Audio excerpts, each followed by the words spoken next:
First டைமா 200 mega pixel camera, நல்ல ஒரு கர்வ்டு டிஸ்பிளே, குறிப்பாக ஃப்ளாக்ஷிப் லெவல் ஸ்பெக்கோட ஒரு மொபைல் லான்ச் பண்ணியிருக்காங்கன்னா, என்னப்பா ஒன் ப்ளஸ்ஸா, ஓப்போவா இல்லை சாம்சங்கா அப்படின்னு தான் எல்லாரும் கேட்பீங்க. மோட்டோலேருந்து லான்ச் பண்ணியிருக்காங்க, அதுவும் அல்ட்ரா அப்படின்னு சொல்லி. ரியலாகவே ஒர்த்தா இருக்கு அப்படின்னு கேட்டிங்கன்னா, ரொம்ப நாளைக்கு அப்புறம் ஒரு ஃப்ளாக்ஷிப் கில்லர் மொபைல் பார்த்த ஃபீல் வந்து எனக்கு கிடைச்சது. அந்த அளவுக்கு நல்ல ஒரு பெஸ்ட் ஸ்பெக்கில் பெஸ்ட் மொபைல் லான்ச் பண்ணியிருக்காங்க. என்னப்பா சொல்லிட்டே இருக்க, குறையே இல்லையா அப்படின்னு கேட்டிங்கன்னா, ஒரு சில குறைகளுமே இருக்கு. அதை தாண்டி ஒரு பெஸ்ட் மொபைலாக தான் இவங்க லான்ச் பண்ணியிருக்காங்க, அதுவும் மோட்டோ தரப்புலேருந்து. அப்படி என்னதான் இருக்கு அப்படின்றத வீடியோவில் பாருங்க, ரொம்பவே கிளியரா சொல்லியிருக்கேன். வீடியோ பிடிச்சிருக்கின்ற பட்சத்தில் வீடியோக்கு ஒரு லைக் கொடுங்க. ஸ்கிப் பண்ணாமல் வீடியோ ஃபுல்லாக பார்த்தீங்க அப்படின்னாலும் நம்மளோட சேனலுக்கு பெரிய சப்போர்ட்டாக இருக்கும். நீங்கள் பார்த்துட்டு இருக்கிறது லவுடலி டெக் சேனல், நான் சுகுமார். வாங்க வீடியோக்குள்ளே போகலாம். இந்த ரெண்டு மொபைலை பற்றி பார்த்தோம் அப்படின்னா, Edge 30 Fusion லான்ச் பண்ணியிருக்காங்க. இதுலேயே கொஞ்சம் ஹையர் எண்டாக Edge 30 Ultra அப்படின்ற இந்த மொபைல் லான்ச் பண்ணியிருக்காங்க. இந்த அல்ட்ராவை பற்றி டீட்டெயிலாக பார்க்கலாம். அண்ட் Edge 30 Fusionனை பற்றி வீடியோட எண்டில் கிளியராக பார்ப்போம். மோட்டோ வந்து சில பிராண்டுக்கு ஏதோ சொல்ல வராங்க அப்படின்னு நினைக்கிறேன். இப்போ ரீசெண்ட் டேஸில் பார்த்தீங்க அப்படின்னா, நாங்கள் ஈகோ ஃப்ரெண்ட்லியாக ப்ராடக்ட்ஸ் பண்ணுறோம் அப்படின்னு சொல்லிட்டு அடாப்டரை ரிமூவ் பண்ணுறதுலாம் பல இடத்துல நம்ம வந்து பார்க்குறோம். அதனால் எவ்வளோ சஃபர் ஆகிறோம் அப்படின்றது நமக்கு தான் தெரியும். அந்த வகையில் பார்க்கும்போது மோட்டோவும் அதே வேலையை பார்க்கல. இவங்க பண்ணியிருக்கக்கூடிய பாக்ஸ் பார்த்தீங்க அப்படின்னா ஈகோ ஃப்ரெண்ட்லி மெட்டீரியலில் பண்ணியிருக்காங்க. இதனால என்விரான்மெண்டல் நடக்கக்கூடிய பாதிப்பு குறையிறதுக்கான வாய்ப்பு இருக்குது. அதுவும் பாக்ஸ்லேயே வந்துட்டு ஈகோ ஃப்ரெண்ட்லி பேக்கிங் அப்படின்றதையும் மென்ஷன் பண்ணியிருக்காங்க. இது ஒரு நல்ல ஸ்டெப் அப்படின்னு சொல்லலாம். பாக்ஸ் பார்த்தோம் அப்படின்னா லைட் ப்ரௌன் கலரில் கொடுத்துருக்காங்க. மோட்டோ அப்படின்றத வந்துட்டு லோகோலையும் போட்டுட்டு கீழே பார்த்தோம் அப்படின்னா மோட்டோரோலா Edge 30 Ultra அப்படின்றதையும் மென்ஷன் பண்ணியிருக்காங்க. அண்ட் பேக் சைடில் 5G ரெடி ஃபார் கம்பேட்டபிள் அப்படின்றதெல்லாம் மென்ஷன் பண்ணிட்டு அதோட சில இன்ஃபர்மேஷன்ஸும் கொடுத்துருக்காங்க. இதெல்லாம் நான் உள்ள டீடைலாக சொல்கிறேன். சீலை கட் பண்ணிட்டு பாக்ஸ் ஓப்பன் பண்ணோம் அப்படின்னா உள்ள ஒரு குட்டி பாக்ஸ் கொடுத்துருக்காங்க. இதுவுமே பார்த்தீங்கன்னா ஈகோ ஃப்ரெண்ட்லி மெட்டீரியல் தான் பண்ணியிருக்காங்க. User manual, warranty card, sim ejector tool and case வந்து கொடுத்துருக்காங்க. அண்ட் நெக்ஸ்ட் மொபைலை வெளியில் எடுத்தோம் அப்படின்னா இது மேலே இருக்கக்கூடிய இந்த ஒரு ரேப்பருமே பார்த்தீங்க அப்படின்னா பேப்பரில் தான் வந்து கொடுத்துருக்காங்க. மொபைலை டர்ன் ஆன் பண்ணிடுவோம். அண்ட் கேஸோடையும் வந்து போட்டு பார்க்கலாம். நல்லா ஃபிட் ஆகுது, நல்லது தான். அந்த கர்வ்டு டிஸ்பிளேக்கெலாம் வந்து கொடுக்குறது நல்ல விஷயம் தான். மேலே இருக்கக்கூடிய இந்த ஒரு ட்ரேவை ரிமூவ் பண்ணோம் அப்படின்னா 125 வாட்ஸ் அவுட்புட் வரக்கூடிய அடாப்டர் கொடுத்துருக்காங்க. அண்ட் டைப் சி கேபிள் கொடுத்துருக்காங்க. கேபிளோட குவாலிட்டியுமே நல்லா இருக்கு. ஸோ செம ஃபாஸ்ட் சார்ஜிங் எப்படி இருக்குன்றதையும் நம்ம டெஸ்ட் பண்ணி பார்க்கலாம். பெஸ்ட் ப்ரைஸில் ஃப்ளாக்ஷிப் மொபைல் கொடுக்கணும் அப்படின்னா ஒரு சில இடத்துல வந்து காம்ப்ரமைஸ் பண்ணுவாங்க. பேக் சைடு வந்து பிளாஸ்டிக்காக கொடுக்குறது, இந்த மாதிரிலாம் அந்த மாதிரியான காம்ப்ரமைஸே இல்லாமல் லான்ச் பண்ணியிருக்காங்கன்னு தான் சொல்லணும். சைடில் இருக்கக்கூடிய ஃப்ரேம் பார்த்தீங்க அப்படின்னா ஃபுல் அண்ட் ஃபுல் அலுமினியம் பாடியில் தான் கொடுத்துருக்காங்க. அண்ட் பேக் சைடுல கிளாஸ் யூஸ் பண்ணிருக்காங்க. கொரில்லா கிளாஸ் 5 சப்போர்ட்டோடையும் கொடுத்துருக்காங்க. பேக் சைடோட கலர் அப்படின்னு பார்க்கும்போது இன்டர்ஸ்டெல்லார் பிளாக் அப்படின்னும் இன்னொன்று ஸ்டார்லைட் ஒயிட் அப்படின்ற கலர் வேரியன்ட் லான்ச் பண்ணியிருக்காங்க. இந்த டிசைன் பார்க்கறதுக்கு எப்படி இருக்கு அப்படின்னு பார்க்கும்போது சைடு ஃபுல்லாகவே வந்து கர்வா கொடுத்துருக்காங்க. ஃபுல் அண்ட் ஃபுல் மேட் ஃபினிஷில் லைட்டாக வந்து நாய்ஸ் ஆட் பண்ணி லைட்டாக சொரசொரப்பாக இருக்கிற ஃபீல் வந்து கொடுக்குது. பெரிய லெவலில் இல்லை. அண்ட் இந்த மோட்டோ அப்படின்ற அவங்களோட லோகோ இருக்க ஏரியா மட்டும் ஷைனிங்காக இருக்கிற மாதிரி வந்து கொடுத்துருக்காங்க. அண்ட் பேக் சைட்லேயே வந்துட்டு 200 மெகா பிக்சல் இருக்கிறதும் OIS சப்போர்ட் இருக்கிறதையும் மென்ஷன் பண்ணியிருக்காங்க. இதில் முக்கியமாக சின்ன குறையா பார்க்குறது என்ன அப்படின்னா இதில் IP52 ரேட்டிங் வந்து கொடுத்துருக்காங்க. இதனால தண்ணியெல்லாம் லைட்டாக மேலே பட்டுருது அப்படின்னும் போது தான் ஓரளவுக்கு ப்ரொடெக்ஷனாக இருக்கும். IP68 கொடுத்துருந்தாங்கன்னா இன்னுமே பெட்டராக இருந்திருக்கும். அந்த ஃப்ளாக்ஷிப் அல்ட்ரா அப்படின்றது வந்து இன்னும் நல்லாவே மெயின்டைன் பண்ணியிருக்கலாம். சிங்கிள் ஹேண்டில் யூஸ் பண்ண ஃபீல் எப்படி இருக்குன்னு பார்க்கும்போது திக்னஸ் வந்து 8.39 mm, வெயிட் வந்து 198.5 கிராம் வந்து வெயிட் கொடுத்துருக்காங்க. குறிப்பாக டிஸ்பிளேவும் பேக் சைடும் ஒரே மாதிரி கர்வாக இருக்கனால அந்த சென்டரில் இருக்கக்கூடிய அலுமினியம் பார்த்தீங்க அப்படின்னா ரொம்பவே மெலிஸாக இருக்கிற ஃபீல் வந்து கொடுக்குது. இதனால் கையில் ஹோல்டு பண்ணும்போது ஒரு சின்ன கிரிப்பு வந்து நல்லாவே கிடைக்குது அப்படின்னு சொல்லலாம். பட் கிரிப்பு கிடைக்குது அப்படின்றனால சிங்கிள் ஹேண்டில் ஈஸியாக ஹோல்டு பண்ணி யூஸ் பண்ண முடியுது அப்படின்னு கேட்டிங்கன்னா நார்மலாக இப்படி சிங்கிள் ஹேண்டில் ஹோல்டு பண்ணுறீங்க அப்படின்னும் போது லைட்டாக ஸ்லிப் ஆகிற ஃபீல் வந்து கிடைக்க தான் செய்யுது. பட் இன்னைக்கு நிலைமைக்கு பார்த்தீங்க அப்படின்னா நம்ம எல்லாரோட சுண்டு விரலுமே பார்த்தீங்க அப்படின்னா மொபைல் ஸ்டாண்டாக ஒர்க் ஆகுறதுனால ஈஸியாக கையில் ஹோல்டு பண்ணுறதுக்கு நல்ல ஒரு கம்ஃபர்டபுளான ஃபீலுமே கிடைக்குது. கையில் ஹோல்டு பண்ணும்போது இந்த ஆக்சிடென்டல் டச்சஸ் கூட பெரிய லெவலில் நடக்கல அப்படின்னு தான் சொல்லணும். பெசல்ஸுமே பார்த்தீங்க அப்படின்னா சைடில் கர்வ் டிஸ்பிளே கொடுத்துருக்கனால ரெண்டு சைடுமே நல்ல ஒரு மினிமம் பெசல்ஸ் வந்து கிடைக்குது. அந்த டாப் அண்ட் பாட்டம்லையுமே பார்த்தீங்க அப்படின்னா பெசல்ஸை நல்லாவே வந்து குறைச்சிருக்காங்க. ஸோ அதனால நல்ல மினிமம் பெசல்ஸாக இருக்கனால ஃப்ரண்ட் ஃபுல்லாகவே நல்ல ஒரு ஃபுல் வியூவான ஒரு டிஸ்பிளே ஃபீல் வந்து கொடுக்குது. ஓவராலாக டிசைன் வைஸ் பார்க்கும்போது ஃப்ளாக்ஷிப் லெவலுக்கு பர்ஃபெக்டாக இருக்குது டிசைன் அப்படின்னு சொல்லலாம். நெக்ஸ்ட் கர்வ்டு டிஸ்பிளே அப்படின்னு வரும்போது இன்னைக்கு நிலைமைக்கு மோஸ்ட்லி பிராண்ட்ஸில் வந்து அந்த கர்வ் வந்து சின்னதாக மாற்றிட்டாங்க. கொஞ்சம் பெரிய கர்வாக இருக்குது அப்படின்னும் போது அந்த பெசல்ஸ் கம்மியாக இருக்கிற ஃபீல் இருக்கும். சிலருக்கு வந்து அந்த இது ரொம்ப பிடிக்கும். எனக்குமே பார்த்தீங்கன்னா கொஞ்சம் பெரிய கர்வாக இருக்குனாலுமே ரொம்பவே பிடிக்கும். அந்த வகையில் நார்மலாக நம்ம இந்த மாதிரி ஸ்வைப்லாம் பண்ணுறோம் அப்படின்னும் போது அந்த கர்வில் வளைஞ்சு போகிற ஃபீல்லாம் வந்து ரொம்பவே நல்லா இருக்கும். சரி, இந்த கர்வ் மட்டும் கொடுத்து ஃப்ளாக்ஷிப் பண்ணிட்டாங்களா இல்லை ஏதாவது ஒருத்தான விஷயம் இருக்கா அப்படின்னு கேட்டிங்கன்னா 6.67 inch Full HD Plus POLED display கொடுத்துருக்காங்க. குறிப்பாக பார்த்தீங்க அப்படின்னா 10 பிட் டிஸ்பிளே HDR 10+ சப்போர்ட்டோட வந்து கொடுத்துருக்காங்க. ரிஃப்ரெஷ் ரேட்டை பொறுத்த வரைக்கும் 144 Hz வந்து கொடுத்துருக்காங்க. அது இல்லாமல் ஆட்டோ ஆப்ஷன் இருக்கு. ஆட்டோ ஆப்ஷன் எனேபிள் பண்ணும்போது நமக்கு அடாப்டிவ் டைப்பில் வந்துட்டு மினிமம் 60 ஹெட்ஸ் இல்லை 90 ஹெட்ஸ் இல்லை 120 ஹெட்ஸ் வருது. நான் டெஸ்ட் பண்ணி பார்க்கும்போது 144 ஹெட்ஸ் பார்த்தீங்க அப்படின்னா ஆட்டோவில் வந்து வரல. பட் டிஃபால்ட்டாக 144 ஹெட்ஸ் ஆப்ஷன் சூஸ் பண்ணுறீங்க அப்படின்னும் போது உங்களுக்கு 144 ஹெட்ஸ் வந்து கிடைக்குது. ரிஃப்ரெஷ் ரேட்டோட ஸ்மூத்னஸ் அப்படின்னு பார்க்கும்போது 144 ஹெட்ஸ்ல எல்லாம் நல்ல ஒரு ஸ்மூத்தான ஃபீல் வந்து கிடைக்குது, எந்த ஒரு லேக்குமே இல்லாமல். 20:9 ஆஸ்பெக்ட் ரேஷியோவில் நல்ல ஒரு லாங்காக இருக்கிற டிஸ்பிளே ஃபீல் வந்து கொடுக்குது. அண்ட் கொரில்லா கிளாஸ் 5 ப்ரொடெக்ஷனோட வந்து கொடுத்துருக்காங்க. பீக் பிரைட்னஸ் அப்படின்னு பார்க்கும்போது 1215 நெட்ஸ் வந்து கொடுத்துருக்காங்க. இன்டோர் அவுட்டோர் டைரக்ட் சன்லைட் நல்லாவே வந்து மேனேஜ் பண்ணுது. ஓவராலாக டிஸ்பிளேயோட குவாலிட்டி எந்த அளவுக்கு இருக்குது அப்படின்னு பார்க்கும்போது ஒரு சின்ன குறையுமே இருக்குது. ஆக்சுவலாக 10-பிட் டிஸ்பிளே கொடுத்துருக்காங்க, POLED டிஸ்பிளே கொடுத்துருக்காங்க. நல்ல ஒரு டீப்பான பிளாக் கிடைக்குது. பார்க்கறதுக்கு டிஸ்பிளே குவாலிட்டி வேற லெவலில் இருக்குது. பட் சேச்சுரேஷன் அப்படின்னு வரும்போது இன்னும் கொஞ்சம் பூஸ்ட் பண்ணி கொடுத்துருக்கலாமோ அப்படின்னு தோணுச்சு.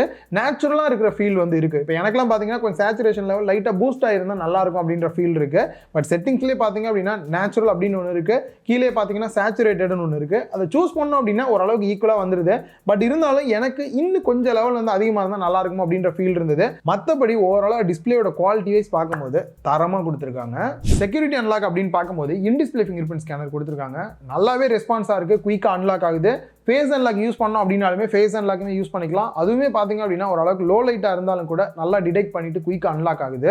சிம் ட்ரேவை பொறுத்த வரைக்கும் டியூவல் சிம் ஸ்லாட் பாட்டமில் கொடுத்துருக்காங்க. 2 5G சிம் மட்டும் தான் போட முடியும், SD கார்டுக்கான ஸ்லாட் வந்து இல்லை. 5G பேண்டை பொறுத்த வரைக்கும் 13 பேண்ட் கொடுத்துருக்காங்க. ஸோ ஓவராலாக எல்லாமே வந்து கவர் ஆகுது. And next type C port கொடுத்துருக்காங்க, மைக் கொடுத்துருக்காங்க, ஸ்பீக்கர்கள் கொடுத்துருக்காங்க. ஸ்பீக்கரை பொறுத்த வரைக்கும் டால்பி அட்மோஸ் சப்போர்ட்டோட ஸ்டீரியோ ஸ்பீக்கர் கொடுத்துருக்காங்க. டாப்ல இருக்கக்கூடிய இயர்பீஸுமே இங்கே ஸ்பீக்கராக ஒர்க் ஆகுது. மோட்டோ தரப்புல இருந்து சொல்றது டால்பி டீமோட உட்காந்து ஒர்க் அவுட்லாம் பண்ணி நல்லா பண்ணியிருக்கோம் அப்படின்னாங்க. சவுண்டு நல்ல லவுடராக வந்து கேட்குது, அது நல்லாவே வந்து ஃபீல் பண்ண முடியுது. அண்ட் டாப்பில் செகண்டரி நாய்ஸ் கேன்சலேஷன் மைக் கொடுத்துருக்காங்க. 3.5 ஆடியோ ஜாக் வந்து கொடுக்கல. ஸோ மற்றவங்க தான் கொடுக்கல, நாங்கள் கொடுக்குறோம் அப்படின்னு சொல்லி கொடுத்துருந்தாங்கன்னா இன்னும் கொஞ்சம் ப்ளஸ் பாயிண்டாக இருக்கிற ஃபீல் வந்து இருந்திருக்கும். அண்ட் ரைட் சைடில் volume rocker key and power button கொடுத்துருக்காங்க. நெக்ஸ்ட் OS அப்படின்னு வரும்போது நிறைய பேர் வந்து ஸ்டாக் ஆண்ட்ராய்டு எக்ஸ்பீரியன்ஸ் வந்து ஃப்ளாக்ஷிப் மொபைலில் பெருசாக கிடைக்கிறது இல்லை அப்படின்ற ஃபீல் வந்து இருக்கும். அப்படி வாங்கினா பிக்சல் தான் வாங்கணும் இந்த மாதிரி இருக்கும். பட் இப்போ வந்து பார்த்தீங்கன்னா மோட்டோ லான்ச் பண்ணியிருக்கனால இவங்களோட யூஐமே பார்த்தீங்க அப்படின்னா நியராக வந்து உங்களுக்கு ஒரு ஸ்டாக் ஆண்ட்ராய்டு எக்ஸ்பீரியன்ஸ் நல்லாவே கொடுக்கும். இவங்களோட UI நேம் பார்த்தீங்கன்னா MyUX அப்படின்றதா ஆண்ட்ராய்டு 12 பேஸ் பண்ணி ரன் ஆகிற மாதிரி வந்து கொடுத்துருக்காங்க. எந்த ஒரு தேவையில்லாத தேர்ட் பார்ட்டி ஆப்ஸ் எதுவுமே வந்து கிடையாது. ஒரு கிளீனான UIக்கான ஒரு ஃபீல் வந்து கொடுக்குது. OSக்கான ஃபியூச்சர் அப்டேட் எவ்வளோ நாள் சப்போர்ட் பண்ணுவாங்க அப்படின்னா அடுத்து வரக்கூடிய 13, 14, 15 இந்த 3 அப்டேட்டுமே வந்து OS கொடுத்துட்டு செக்யூரிட்டி பேட்ச் அப்டேட்டை பொறுத்த வரைக்கும் 4 வருஷத்துக்கான சப்போர்ட் வந்து கொடுப்போன்றாங்க. நல்ல ஒரு விஷயம் தான். இதில் ஒரு சில ஹைலைட்டான ஃபீச்சர் அப்படின்னு பார்க்கும்போது ஆல்வேஸ் ஆன் டிஸ்பிளே கொடுத்துருக்காங்க. அண்ட் எட்ஜ் லைட்டிங் அப்படின்னு கொடுத்துருக்காங்க. நோட்டிஃபிகேஷன்லாம் வந்தது அப்படின்னா இந்த எட்ஜில் வந்து லைட்டாக அப்படி லைட் பிளிங்க் ஆகுறது பார்க்க கொஞ்சம் நல்லா இருக்கும். அண்ட் பீக் டிஸ்பிளே அப்படின்ற ஒரு ஆப்ஷன் கொடுத்துருக்காங்க. நார்மலாக லாக்ல இருக்கும்போது உங்களுக்கு ஏதாவது நோட்டிஃபிகேஷன் வருது அப்படின்னா ஜஸ்ட் அதை கிளிக் பண்ணீங்க அப்படின்னாலே உங்களுக்கு வந்து அது பெருசாக ப்ரொஜெக்ட் ஆகி தெரியும். என்ன நோட்டிஃபிகேஷன் அன்லாக் பண்ணாமே பார்க்கலாம். அதே மாதிரி அதை ஹோல்டு பண்ணி அன்லாக் விட்டீங்க அப்படின்னா ஓப்பன் ஆகும் போதே உங்களுக்கு வந்து அந்த ஆப் ஓப்பன் ஆகி நோட்டிஃபிகேஷனுமே வந்து என்னன்றது தெரியும். நார்மலாக சாம்சங்ல பார்த்தீங்க அப்படின்னா ஃபிளாக்ஷிப் மொபைலில் டெக்ஸ் ஃபீச்சர் ஒன்று கொடுப்பாங்க. நார்மலாக மொபைல் அப்படியே வந்து பிசியில் வியூ பண்ணுற மாதிரி. அதே மாதிரியே பார்த்தீங்க அப்படின்னா இவங்களுக்கான மோட்டோ அப்ளிகேஷன் ஒன்று இருக்குது, ரெடி ஃபார் இருக்கு. அதை இன்ஸ்டால் பண்ணிட்டீங்க அப்படின்னா டேரெக்டாக உங்கள் மொபைலை பேர் பண்ணீங்க அப்படின்னா மொபைல் அப்படியே வந்து ஸ்க்ரீன் மிரரிங் மாதிரி ஆகாமல் அது ஒரு டெஸ்க்டாப் மோடு மாதிரியே உங்களுக்கு ஒரு ஃபீல் கொடுக்கும். பிசி லேப்டாப் அதிகமாக யூஸ் பண்ணிட்டே இருக்கீங்க அப்படின்னும் போது மெசேஜ் வருது இதெல்லாம் வருது அப்படின்னா மொபைலை வந்து அக்சஸ் பண்ணாமல் டேரெக்டாக வந்து இந்த பிசிலேயே வியூ பண்ணி பார்த்துக்க முடியும். நெக்ஸ்ட் பேட்டரி கெப்பாசிட்டிக்கு வந்தோம் அப்படின்னா 4610 mAh பேட்டரி கெப்பாசிட்டி கொடுத்துருக்காங்க. 125 வாட்ஸ் ஃபாஸ்ட் சார்ஜிங் சப்போர்ட் பண்ணக்கூடிய அடாப்டர் கொடுத்துருக்காங்க. இந்த மாதிரி பெரிய கெப்பாசிட்டியில் கொடுத்தாலே டக்குன்னு சார்ஜ் போட்டு பார்த்துருவோமே அப்படின்னு நானும் லைவாக டெஸ்ட் பண்ணி பார்த்தேன். இப்போ ரிசல்ட் அப்படின்னு பார்க்கும்போது சார்ஜிங் டெஸ்ட் வந்து நார்மல் ரூம் டெம்பரேச்சரில் தான் எடுத்தது. ஏசி இந்த மாதிரி எதுவுமே வந்து ஆன் பண்ணல. ஸோ ஃபுல்லாக ஆஃப் ஆனதுக்கப்புறம் 0 to 10% வரதுக்கு 2 நிமிஷம் 25 செகண்ட் ஆச்சு. அதுவே 40% சார்ஜ் ஆகிறதுக்கு 12 நிமிஷம் டைம் எடுத்துக்கிச்சு. 50% சார்ஜ் ஆகிறதுக்கு 15 நிமிஷம் 20 செகண்ட் எடுத்துக்கிச்சு. 70% சார்ஜ் ஆகிறதுக்கு 21 நிமிஷம் 39 செகண்ட் டைம் ஆச்சு. 90% சார்ஜ் ஆகிறதுக்கு 28 நிமிஷம் 48 செகண்ட் ஆச்சு. 100% ஃபுல் சார்ஜ் ஆகிறதுக்கு 33 நிமிஷம் டைம் எடுத்துக்கிச்சு. இந்த டைமிங் அப்படின்றது கொஞ்சம் அதிகமாக இருக்கிற மாதிரி தான் இருக்குது. 125 வாட்ஸ் அப்படின்னும் போது கொஞ்சம் குயிக்காகவே சார்ஜ் ஏறி இருக்கணும். இன்னொன்று என்னோட ஏரியா கொஞ்சம் ஹீட்டாக இருக்கனால கூட இந்த டைம் எடுத்துருந்துருக்கலாம். இன்னொரு ஹைலைட் என்ன அப்படின்னு பார்த்தீங்கன்னா இதில் ஒயர்லெஸ் சார்ஜிங் சப்போர்ட்டுமே கொடுத்துருக்காங்க. நார்மலாக 10 வாட்ஸ் கொடுப்பாங்க, இல்லை 15 வாட்ஸ் இந்த மாதிரி கொடுப்பாங்க. இதில் வந்து பார்த்தீங்க அப்படின்னா 50 வாட்ஸ் சப்போர்ட்டோட வந்து கொடுத்துருக்காங்க. ஸோ இதுவுமே ஃபாஸ்ட் சார்ஜிங்கில் கொடுத்தது நல்ல ஒரு ப்ளஸ் பாயிண்ட் தான். அண்ட் உங்ககிட்ட ஒயர்லெஸ் இயர்பட்ஸ் இருக்குது, ஒயர்லெஸ் வாட்ச் இருக்குது, அதை சார்ஜ் பண்ணோம் அப்படின்னாலுமே 10 வாட்ஸ் ரிவர்ஸ் சார்ஜிங் சப்போர்ட்டுமே வந்து கொடுத்துருக்காங்க. ஸோ ஆரம்பத்தில் முதல்ல சொன்ன மாதிரி இந்த விஷயத்தெல்லாம் ரிமூவ் பண்ணிட்டு பிரைஸ் கட் பண்ணிட்டு ஃபிளாக்ஷிப்னு சொல்லாமல் இது எல்லாத்தையும் ஆட் பண்ணதான் நான் ஏற்கனவே சொன்ன மாதிரி பெஸ்ட்டாக ஒரு ஃபீல் கொடுக்குது. நெக்ஸ்ட் கேமரா செட்டப்புக்கு வந்தோம் அப்படின்னா பட்ஜெட் மாதிரி இல்லாமல் ஃபிளாக்ஷிப்பியா அப்படின்னு நிற்கிற மாதிரியான ஸ்பெக் வந்து கொடுத்துருக்காங்க. ஃப்ரண்ட்ல செல்ஃபி கேமரா 60 மெகா பிக்சல் கொடுத்துருக்காங்க. அப்பேச்சர் வேல்யூ 2.2ஓட இருக்கு. இந்த ஒரு சில போட்டோ சாம்பிள்ஸ் எப்படி இருக்குன்றதையும் நீங்க பார்க்க முடியும். போர்ட்ரேட் போட்டோஸும் எடுத்திருந்தேன், அந்த சாம்பிளும் எப்படி இருக்குன்றத பாருங்க. ஸோ குயிக் ரிவ்யூலே பார்த்தீங்க அப்படின்னா ஓரளவுக்கு இம்ப்ரெஸ்ஸாக இருக்கிற ஃபீல் தான் வந்து கொடுக்குது. அண்ட் அதை தாண்டி வீடியோ அப்படின்னு வரும்போது தான் ஒரு சின்ன குறையா இருக்கிற ஃபீல் இருக்கு.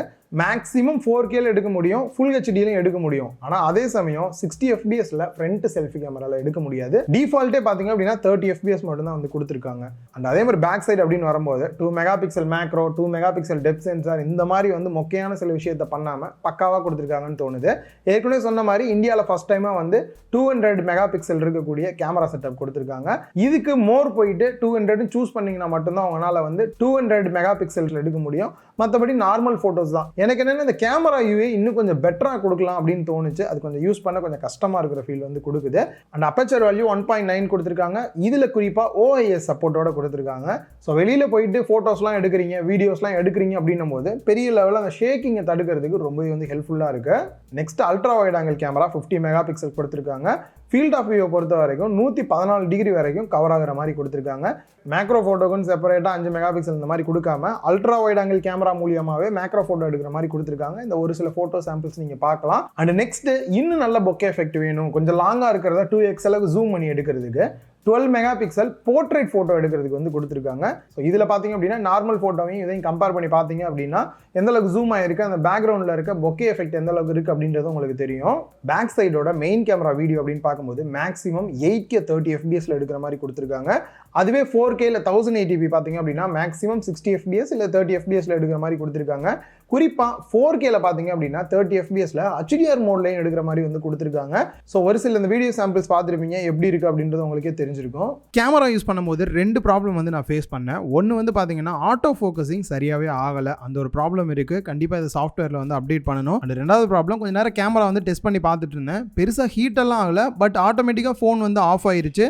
அகைன் நான் ஆன் பண்ணிட்டு கொஞ்ச நேரம் யூஸ் பண்ணேன், திருப்பியும் ஒரு 1/2 மணி நேரம் கழிச்சு ஆஃப் ஆச்சு. பட் திருப்பி நான் வரும் அப்படின்னு சொல்லி ரொம்ப நேரம் டெஸ்ட் பண்ணி பார்த்தேன், அப்படி ஆகவே இல்லை. ஒரு சில டைம் இந்த ஒரு ப்ராப்ளமே இருக்கு. இது ரெண்டையுமே சாஃப்ட்வேரில் அப்டேட் பண்ணால் பெட்டராக இருக்கும். நெக்ஸ்ட் டிவைஸோட பர்ஃபார்மன்ஸ் எந்த அளவுக்கு இருக்கு, ப்ராசஸர் அப்படின்னு பார்க்கும்போது குவால்காமோட ஸ்னாப்டிராகன் 8+ Gen 1 கொடுத்துருக்காங்க. அண்ட் வேப்பர் சேம்பர் கூலிங் சிஸ்டமும் வந்து கொடுத்துருக்காங்க. ஒரே ஒரு RAM வேரியன்ட் தான் வந்து லான்ச் பண்ணியிருக்காங்க, 8GB RAM 128GB இன்டர்னல் ஸ்டோரேஜோட. அண்ட் LPDDR5 RAM டைப்பும், ஸ்டோரேஜ் டைப்பை பொறுத்த வரைக்கும் UFS 3.1 கொடுத்துருக்காங்க. எக்ஸ்பேண்டபிள் RAM அப்படின்னு பார்க்கும்போது 2GB வரைக்கும் கொடுத்துருக்காங்க. யூஸ் பண்ணதுக்கு பர்ஃபார்மன்ஸ் எந்த அளவுக்கு இருக்குது அப்படின்னு பார்க்கும்போது நான் ஒரு 3-4 நாளாக வந்துட்டு நார்மல் யூஸ், டெய்லி யூஸ்க்கு எப்படி இருக்குது அந்த மாதிரிலாம் டெஸ்ட் பண்ணேன். ப்ளஸ் கேம் பிளேயுமே வந்து பண்ணி பார்த்தேன். இந்த ப்ராசஸர் ஹீட் ஆகிறது இந்த மாதிரியான இஷ்யூ வந்துட்டு இப்போ நான் நார்மலாக யூஸ் பண்ணி பார்க்கும்போது அந்த அளவுக்கு தெரில. ஸோ இன்னும் நான் டீப்பாக யூஸ் பண்ணி பார்க்கும்போது ஹீட்லாம் இருக்குது அப்படின்னா கண்டிப்பாக ரிவ்யூ போடும்போது மென்ஷன் பண்ணுறேன். இல்லை நம்ம வந்து ட்விட்டர்லையோ இல்லை கம்யூனிட்டி டேப்லையோ கண்டிப்பாக நான் வந்து மென்ஷன் பண்ணுறேன். ப்ரைஸ் அப்படின்னு பார்க்கும்போது ஒரு சூப்பரான ஆஃபர்லையுமே போட்டிருக்காங்க. நார்மல் ப்ரைஸ் அப்படின்னு பார்த்தீங்கன்னா 8GB RAM 128GB இன்டர்னல் ஸ்டோரேஜோட 60,000 ரூபா ப்ரைஸ் பண்ணியிருக்காங்க. அண்ட் ஃப்ளிப்கார்ட்டில் பார்த்தீங்க அப்படின்னா கூடிய சீக்கிரமே பிக் பில்லியன் டேஸ் வரப்போகுது, அதை டார்கெட் பண்ணி தான் அந்த டிவைஸை லான்ச் பண்ணியிருக்காங்க. அந்த சேலில் நீங்கள் வாங்குறீங்க அப்படின்னும் போது 5,000 ரூபா கம்மி பண்ணிவிட்டு 55,000 ரூபா வந்து ப்ரைஸ் பண்ணியிருக்காங்க. இது இல்லாமல் இன்னும் ஜியோ ஆஃபர், மற்ற பேங்க் ஆஃபர்லாம் கூட நிறையா இருக்குது. அதெல்லாம் வந்துட்டு நீங்கள் அப்ளை பண்ணி வாங்குறீங்கன்னும் போது இன்னும் நல்ல ஒரு ப்ரைஸில் வந்து இந்த டிவைஸை வாங்க முடியும். இல்லை ப்ரோ எல்லா ஸ்பெக் இருந்தாலும் 55,000 ரூபான்றது கொஞ்சம் அதிகமாக இருக்குது ப்ரோ, இந்த மாதிரி மோஸ்ட்லி ஃபீச்சர்ஸ் கவர் ஆகிற மாதிரி வேறு இருக்கான்னு கேட்பீங்க. தெரிஞ்சு தான் அவங்களே வந்து பார்த்தீங்க அப்படின்னா Edge 30 Fusion அப்படின்ற இந்த மொபைலை லான்ச் பண்ணியிருக்காங்க. ஸோ இதோட அன்பாக்சிங் அப்படின்னு பார்க்கும்போது ஆல்மோஸ்ட் நம்ம அல்ட்ராவில் என்ன இருந்ததோ மோஸ்ட்லி அதே மாதிரி தான் வந்து இதுலேயும் கொடுத்துருக்காங்க. மொபைலு அடாப்டர் மட்டும் சேஞ்ச் ஆகுது அப்படின்னு சொல்லலாம். ஸோ இதை வந்து குயிக்காக என்னால் முடிஞ்ச அளவுக்கு கவர் பண்ணுறேன். சப்போஸ் வாங்கணும்னு நினைக்கிறவங்களுக்கு வந்து ஹெல்ப்ஃபுல்லாக இருக்கும். இதோட டிசைன் பார்த்தீங்க அப்படின்னா ஆல்மோஸ்ட் அல்ட்ரா மாதிரி தான் இருக்குது. பேக் சைடில் கிளாஸ் கொடுத்துட்டு சைடு ஃப்ரேம் வந்து மெட்டல் ஃப்ரேம் கொடுத்துருக்காங்க. திக்னஸ் பார்த்தீங்கன்னா 7.45 mm திக்னஸும் 175 கிராம் வெயிட் கொடுத்துருக்காங்க. ரியலாகவே சொல்லணும் அப்படின்னா அல்ட்ராவோட இந்த டிவைஸ் யூஸ் பண்ணுறதுக்கு வெயிட் கம்மியாக இன்னும் நல்லா ஹேண்டியாக இருக்கிற ஃபீல் வந்து கொடுக்குது. கலர் வேரியன்ட் அப்படின்னு பார்க்கும்போது காஸ்மிக் கிரே அப்படின்னும் சோலார் கோல்டு அப்படின்ற வேரியன்ட் லான்ச் பண்ணியிருக்காங்க. இதுலேயும் IP52 ரேட்டிங்கோட தான் கொடுத்துருக்காங்க. டிஸ்பிளேக்கு வந்தோம் அப்படின்னா இதுவுமே கர்வ்டு டிஸ்பிளேவாக தான் கொடுத்துருக்காங்க. பெசல்ஸ் எல்லாமே மினிமம் பெசல்ஸாக தான் வந்து கொடுத்துருக்காங்க. சைஸை பொறுத்த வரைக்கும் 6.55 inch full HD + POLED display தான் கொடுத்துருக்காங்க. அதே 10 பிட் ரேட்டில் தான் வருது. HDR10+ சப்போர்ட்டுமே இருக்குது. ரெஃப்ரெஷ் ரேட்டை பொறுத்த வரைக்கும் இதுலேயுமே 144 Hz கொடுத்துருக்காங்க. ஓவராலாக பார்க்கும்போது டிஸ்பிளே சைஸ் தான் அதை விட கொஞ்சம் சின்னதாக இருக்குது. இதுலேயும் Gorilla Glass 5 ப்ரொடெக்ஷன் கொடுத்துருக்காங்க. பீக் பிரைட்னஸை பொறுத்த வரைக்கும் 1100 nits வந்து கொடுத்துருக்காங்க. இதுவுமே இன்டோர் அவுட்டோர் ஓவராலாக டிஸ்பிளேயோட குவாலிட்டி எல்லாமே சேமாக தான் இருக்குது. அதில் சொன்ன மாதிரி அந்த சேச்சுரேஷன் லெவலும் இதுலேயும் பார்த்தீங்க அப்படின்னா கொஞ்சம் வந்து கம்மியாக இருக்கிற ஃபீல் தான் எனக்கு கொடுக்குது. மற்றபடி டிஸ்பிளேயோட குவாலிட்டி வைஸும் டிசைனும் ரொம்பவே நல்லா இருக்குது. Finger print scanner, in-display finger print scanner கொடுத்துருக்காங்க. அண்ட் ஆல்மோஸ்ட் 5G பேண்ட் வந்து எல்லாமே கவர் பண்ணியிருக்காங்க. போர்ட்ஸ் அண்ட் பட்டன்ஸ் அதில் என்ன இருந்ததோ அது எல்லாமே இங்கே இருக்குது. ஸ்டீரியோ ஸ்பீக்கர் செட்டப்புமே வந்து கொடுத்துருக்காங்க. OS அப்படின்னு வரும்போது ஆல்மோஸ்ட் ஃபீச்சர் எல்லாமே வந்து இதே தான் கொடுத்துருக்காங்க. ப்ரைஸை கம்மி பண்ணியிருக்கோம், வேறு ஏதாவது நாங்கள் குறைக்கணுமே அப்படின்றதுக்காக.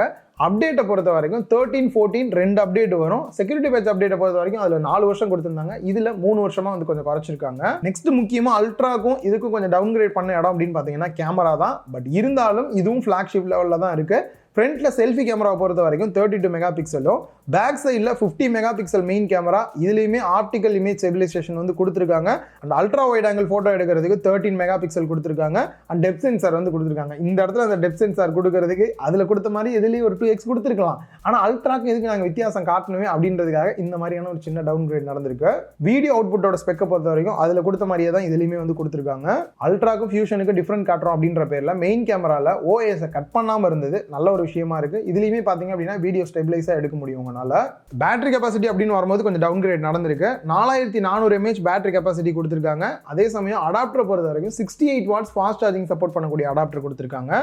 நெக்ஸ்ட் ப்ராசஸர் அப்படின்னு வரும்போது Qualcomm-ஓட Snapdragon 888+ ப்ராசஸர் வந்து யூஸ் பண்ணிருக்காங்க. And vapour chamber cooling system கொடுத்திருக்காங்க. கண்டிப்பா அதுக்கு தேவைப்பா அப்படின்னு எல்லாரும் சொல்லுவீங்க, ஏன்னா ஹீட்டிங் இஷ்யூ நிறைய இடத்துல நம்ம பார்த்திருக்கோம். பட் இருந்தாலும் பர்ஃபார்மன்ஸ் வைஸ் ரொம்பவே நல்லா இருக்கும். அதுலேயும் குறிப்பாக மோட்டோ தரப்புலேருந்து என்ன சொல்கிறாங்க அப்படின்னா, இந்த 888+ ப்ராசஸரில் இந்த மாதிரி இருக்குன்னு தெரியும், அதனால் Qualcomm கூட எல்லாம் சேர்ந்து கொஞ்சம் ஆப்டிமைஸாக வந்து நாங்கள் பண்ணியிருக்கோம். ஸோ அதனால் வந்து நீங்கள் ஹீட்டிங் இஷ்யூ பார்க்க மாட்டீங்க அப்படின்னாங்க.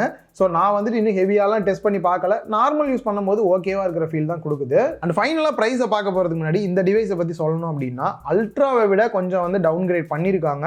பட் இருந்தாலும் உங்களுக்கான அந்த ஒரு ஃப்ளாக்ஷிப்புக்கு ஃபீலில் வந்து கண்டிப்பாக எந்த இடத்துலையும் மிஸ் பண்ணாமல் எல்லாமே வந்து கொடுத்துருக்காங்க. மற்றபடி அல்ட்ராக்கும் ஃபியூஷனுக்கு வித்தியாசம் பார்த்தோம் அப்படின்னா இதில் ஒயர்லெஸ் சார்ஜிங்குமே வந்து கட் பண்ணியிருக்காங்க.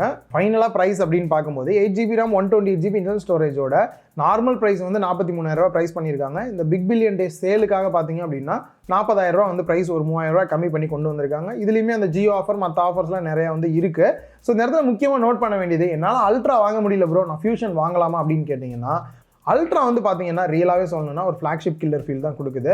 பட் அதே சமயம் ஃபியூஷனோட ஸ்பெக்கும் ப்ரைஸும் பார்க்கும்போது காம்படிஷன் அதுக்கு நிறையாவே இருக்குது. ஸோ ஃபியூஷன் சூஸ் பண்ணணும்னு நினைக்கிறீங்கன்னா கொஞ்சம் கம்பேர்லாம் பண்ணி பார்த்து சூஸ் பண்ணிங்க அப்படின்னா இன்னுமே பெட்டராக இருக்கும். பட் ப்ரைஸ் வைஸ் பார்த்தீங்கன்னா ரொம்பவே நல்லா தான் லான்ச் பண்ணியிருக்காங்க.